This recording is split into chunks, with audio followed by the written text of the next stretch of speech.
Hi everyone, this is Dan. Welcome to Engelgeist. For those of you that are new, welcome. For those of you that are returning, welcome back. For those of you that support me over on Patreon, thank you so very much for your subscription. This is the daily forecast for all signs. It is a broad spectrum reading. So it is intended for anybody who sees it. It's originally created for Friday the 10th. No. Oh shoot, I didn't write Friday's cards down. Whoops. Oh well. I know it was the fountain. Anyways. It's originally created for Saturday, the 11th. Sorry, I'm still a little off, guys. I'm feeling a lot better today. I'm hoping not to cry today. That would be nice. Let me write these cards down as I remember them. I'm just opening my mind. God, I'm scattered this week. It's this sickness, man. 7 of Pence. We had death. I remembered the death card because that really bothered me, and the Ace of Wands was the rebirth. Okay, so let's get over to the 11th now. Saturday the 11th, it's not solely set for that date. If you're seeing it on a different date, by all means utilize it if it still makes sense to you. If it doesn't make sense or doesn't fit, that's okay. It may not be your reading. It doesn't mean you're doing anything wrong. For those of you that are new, please check out the drop-down menu underneath any of my videos. In there is just stuff I want you to think about when utilizing the channel, what decks I'm using, how to contact me on social media, follow me on Instagram or my Facebook business page if you want a private reading, and also easy ways to support the channel. You can do that by liking the video, subscribing to the channel, hitting that thumbs up button, sharing the video out, letting your friends know about me, and leaving me a question or comment. Alright, so let's see what is the card for today. And I will be referring back to the Sunday underpinning energy that populates, the video populates in the lower left-hand corner. So if you hear me talking about cards that you don't see in this video, I'm referring back to that, if I do refer back to it. I have to say that antibiotics and the steroids that the doctors gave me 2 days ago, I don't like that cut. I'm going to shuffle one more time. They definitely are helping. For sure. Alright, what is our card for the day? Oh, this is impossible.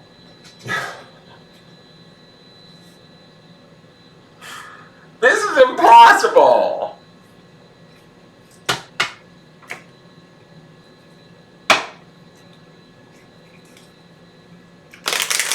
Alright, I'm doing this again at lunch. This is just for my regular viewers at this point, because I have to say that the mathematical reasoning behind this card showing up this many times is beyond me. Like, it's impossible. I mean, we're on the 11th day and we've seen this card 6 times. We've seen this card more than 50% of the time this month. It's bizarre. I hate this card. I don't hate this card. I should be quiet. This card is a message. I don't know if it's to you guys. I don't know if it's Spirit trying to drive it home to me. I was hoping I'm not going to get emotional. But it is the fountain, and that's water flowing. Allowing ourselves to be. Allowing our light to emerge. Connecting to, the universe around us and understanding we're just as much a valid part of it as anything else, and to flow within it. If we're stuck in areas where there's resistance or things aren't coming together, we need to sort of let it go. We need to kind of get into this state of the infinity symbol up here and this flow of finding this new way to open this light up to the next chapter or the new year or the next month or whatever it is. It's, again, I get this serious sense of emergence coming through this card, but it's are we holding it back? Are we blocking it? Is my other question in all of this, because we keep seeing this card. Am I holding it back? Is it my fault I'm starting to think I'm the one shuffling the damn cards? And I've certainly been a fountain of not only snot, but tears, if you saw yesterday's reading. And I don't apologize for yesterday's reading. I'll be honest, for those of you that watch, I feel a bit heartbroken right now in my life. And so I'm working through that. And that's kind of, on a more personal note, what's going on with me on top of being sick. And so I'm trying to figure out what this fountain is meaning for me too, because it's like trying to not close myself down to the idea or the possibility of love just because this time it didn't work out, right?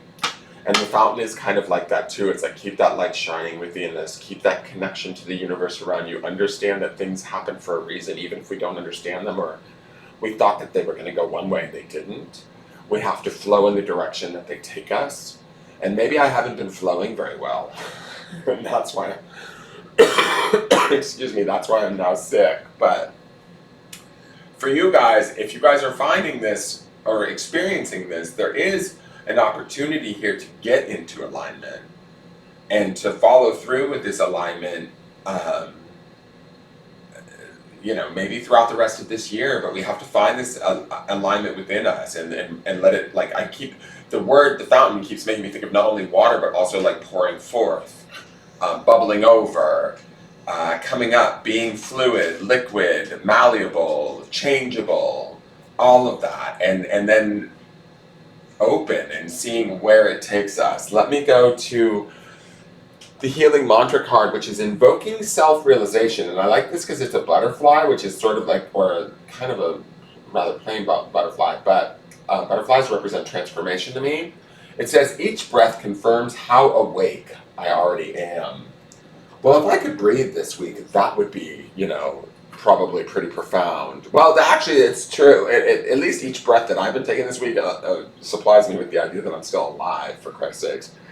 And then the other one is dissolving judgments. And these can be of dissolving our own judgments about ourselves, about a situation, about a person, about how we've been treated, about what we didn't get.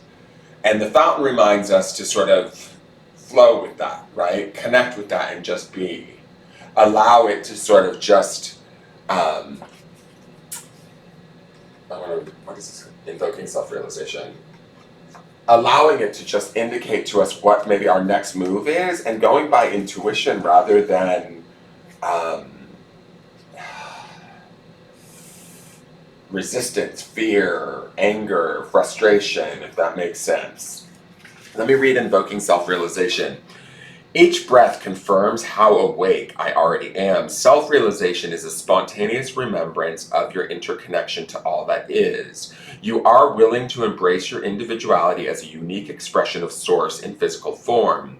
By aligning with the breath, you see that while you appear to be a person, it is the universe that breathes everything into existence.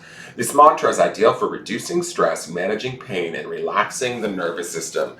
I could use all of that shit right now, let me just tell you, excuse my language, but it also connects kind of beautifully to the cosmic nature of this fountain and allowing ourselves to just be and breathe within a situation and connect to it as it is rather than trying to transform it, change it, manipulate it, control it, own it, fear it. I've been in a lot of I'll just, on a personal note, been in a little bit of fear and worry because I'm not hard. It's weird. I don't know. Maybe I shouldn't even explain it. Let's just go to the clarifiers.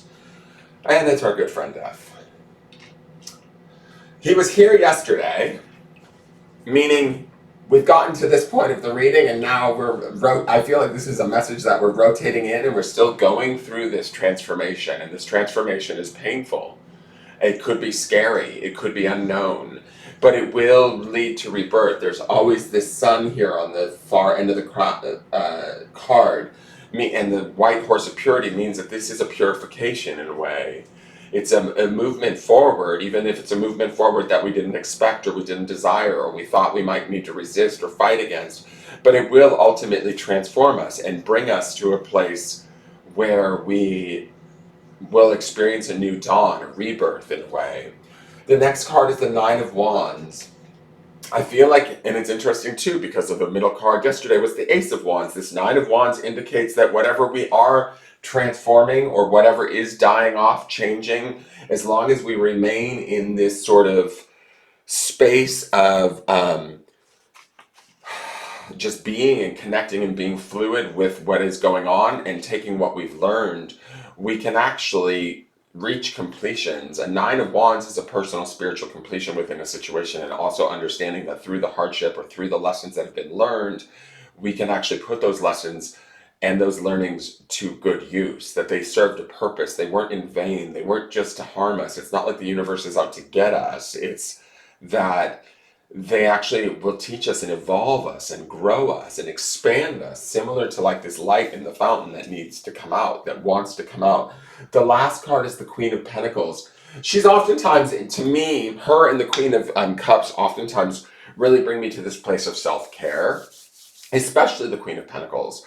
And I'm taking this as a self-care message, definitely, because I'm sick right now. But like, she's about connecting to our 3D selves, our bodies, our how to nurture and manifest well-being in our material world, right? And to do so from a place that's not only like grounded and stable, but also to do so from a place that is emotionally connected to, because she's a queen. So I feel like she brings in a very nice energy here of, even though we might be going through a transformation that feels a little bit of uncomfortable or difficult at this time, with each breath that we take and each self-realization, that's sort of some of this Nine of Wands is like, we realize like, oh, maybe I had to go through that for a reason. Maybe I had to go through that to learn what I've learned at this point. And then the Queen of Cups, to me, she brings in that energy where she sort of grounds it and makes it real, and then puts it to productive work within our 3D world, where we can apply it to creating or manifesting whatever it is we want next, that will serve us. She's always, indicative of like fertility and prosperity too, right? And so I feel like she brings in that energy that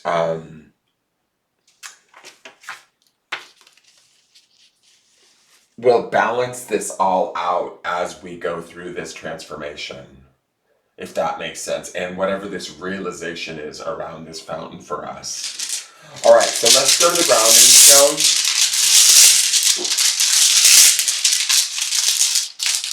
And the grounding stone is blessed. Grounding in the fact that we are blessed, even if we've been through some hardship, even if we've had some lessons that maybe we didn't necessarily want in the first place, and we're like, what the hell?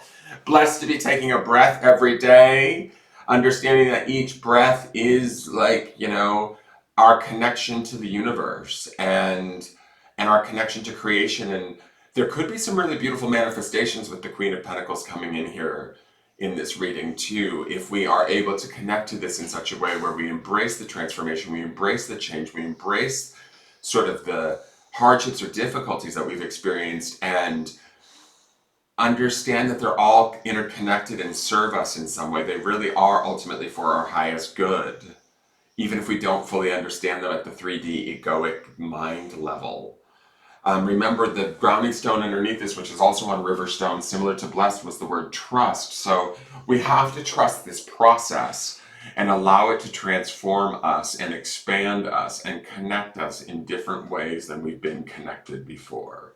Maybe to ourselves, maybe to the universe, or to situations and people, but there is a change afoot, guys. That is your reading. Thank you so much for tuning in. I love you all.